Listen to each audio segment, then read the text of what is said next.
this morning is from Isaiah, chapter 62, verses 1 through 5. For Zion's sake, I will not keep silent, and for Jerusalem's sake, I will not rest until her vindication shines out like the dawn, and her salvation like a burning torch. The nations shall see your vindication, and all the kings your glory. You shall be called by a new name that the mouth of the Lord will give.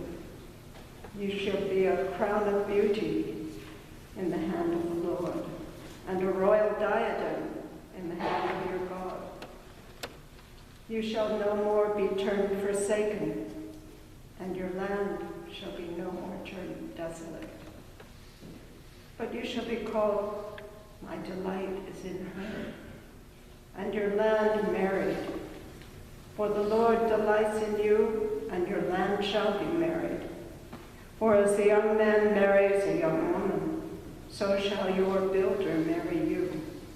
And as the bridegroom rejoices over the bride, so shall your God rejoice over you. And from Psalm 36, verses 5 through 10. Your steadfast love, O God, extends to the heavens, your faithfulness to the clouds. Your righteousness is like the mighty mountains. Your judgments are like the great deep. You save humans and animals alike, O God. How precious is your steadfast love, O God. All people may take refuge in the shadow of your wings. They feast on the abundance of your house, and you give them drink from the river of your delights. For with you is the fountain of life. In your light, we see light. Oh, continue your steadfast love to those who know you, and your salvation to the upright of heart. And from Exodus 2, verses 23 to 25. After a long time, the king of Egypt died. The Israelites groaned under their slavery and cried out. Out of the slavery, their cry for help rose up to God. God heard their groaning, and God remembered his covenant with Abraham, Isaac, and Jacob. God looked upon the Israelites, and God took notice of them.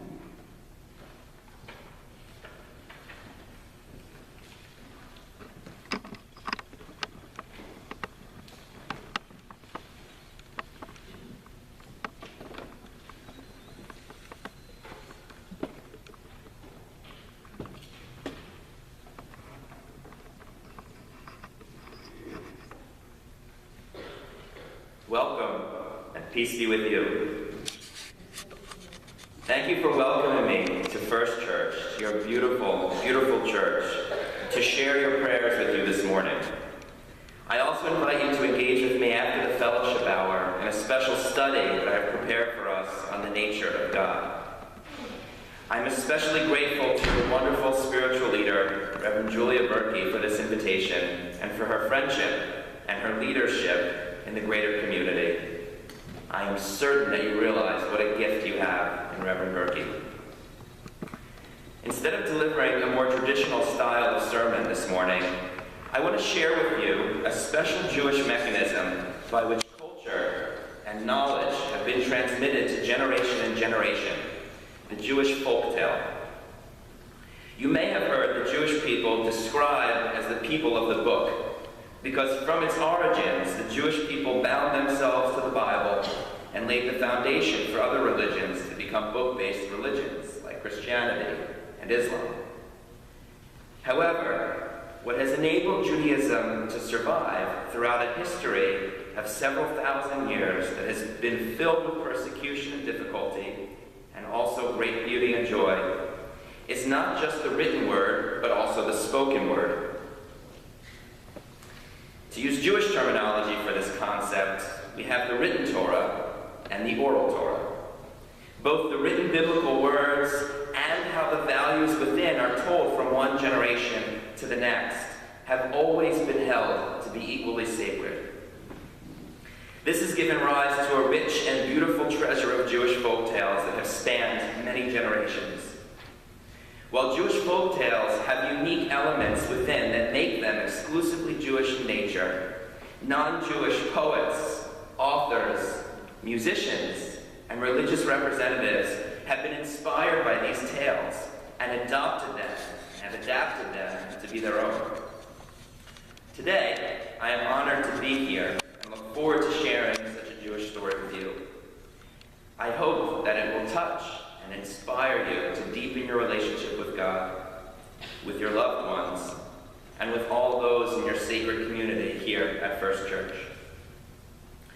When you open up your prayer books and your hymnals, you open up your encounter with God. While there are thousands of words that you read and sing each prayer service, the words are just entry points into prayer.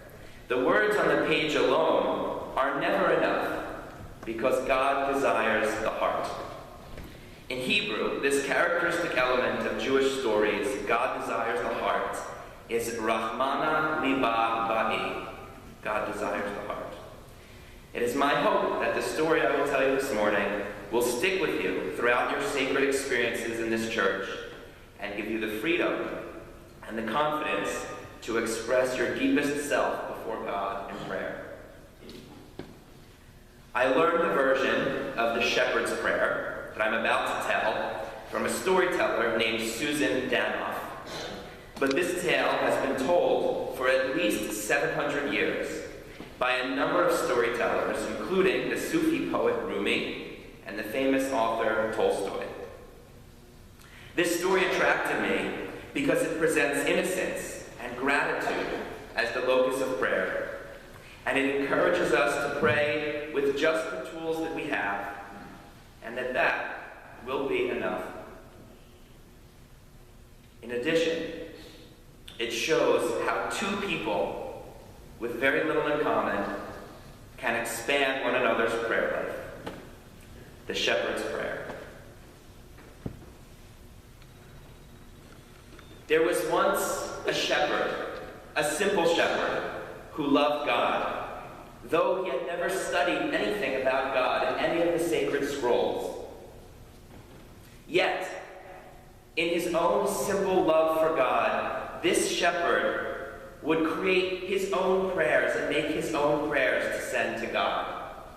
And sometimes he would pray while walking after his sheep, and sometimes he would pray while sitting in the grass and watching them graze. And sometimes, at night, when he looked up in the sky, he would pray when he saw the twinkling lights begin to come out. One day, the shepherd was walking behind his sheep, and he prayed, "Dear God, Master of the universe, today I shear my sheep. Their wool is so soft and so warm. I wish that I could weave it into a cloak and fold it up and bring it to where you sit. It would be just a small thank you for the sun that you send to warm me every day, for I feel your generosity in every sunbeam." Another day, the shepherd was sitting on the grass, watching his sheep graze, and he said, "Dear God, great maker of all things, thank you for this mossy pillow that you've made for me to sit on while I watch my sheep. If I could, I would gather up the softest moss that I could find for as many miles as I could walk, and I'd make a pillow for you to rest your feet. Because it's by your generosity that all of us creatures have the land to walk on." The shepherd never said a prayer quite the same way, because every prayer that he offered came from the living emotion within his own heart. One bright, sunny springtime afternoon, the shepherd was fishing in a small stream, and he prayed, "Dear God, Master of all creatures, thank you for this clear water that you have given me, and thank you for the little worm wriggling on my hook, and for the dinner that I will catch and eat tonight. I wish that I could cook up this fish and share it with you, for by your generosity do all of us living creatures have food to eat." The stream in which the shepherd was fishing ran alongside a road, and just at that moment, a scholar passed by and heard the shepherd's prayer. "Who are you talking to?" asked the scholar. "To God, to thank him." "That's not the way that you pray to God," said the scholar. "God doesn't eat, and God certainly doesn't need your fish. It was God who made all of the fish." "I am just a simple man," said the shepherd. "I'm not learned like you are. I didn't mean to pray in the wrong way." And immediately the shepherd felt great remorse because he didn't want to insult the God that he loved so much. The scholar walked over and sat beside the shepherd and said, "If you really want to pray to God, I will teach you the proper words to say. The Shema is one of our most important and sacred prayers. Repeat the words after me. Shema, Shema, Yisrael, Yisrael, Hashem, Hashem, Elokeinu, Elokeinu, Hashem, Hashem, Echad. Echad. Hear, O Israel, the Lord our God, the Lord is one." After repeating this prayer 5 times with the shepherd, the scholar stood up, brushed himself off, and left. But very soon after he left, the shepherd had forgotten the words. And he completely lost his appetite for the fish he had caught that day, now that he couldn't even think of asking God to share it with him, or telling God how much he wanted to share that fish with him. And what's more, the shepherd was afraid to pray at night when he saw the twinkling lights in the sky, because he was worried that God might be angry with him for the silly prayers that he was saying day after day. The shepherd, who was once filled with the joy of God's creation, now felt only sadness at his own ignorance.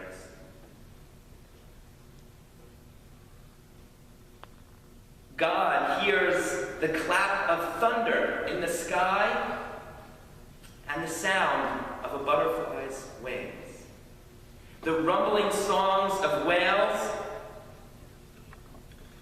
and the footsteps of centipedes. God hears the clap of the ocean against the shore and the baby birds swallowing the worm.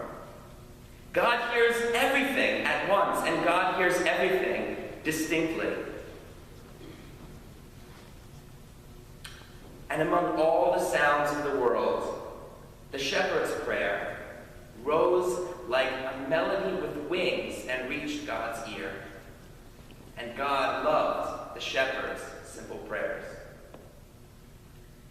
That night, a voice came to the scholar and said, "What have you done, telling a simple shepherd how to pray?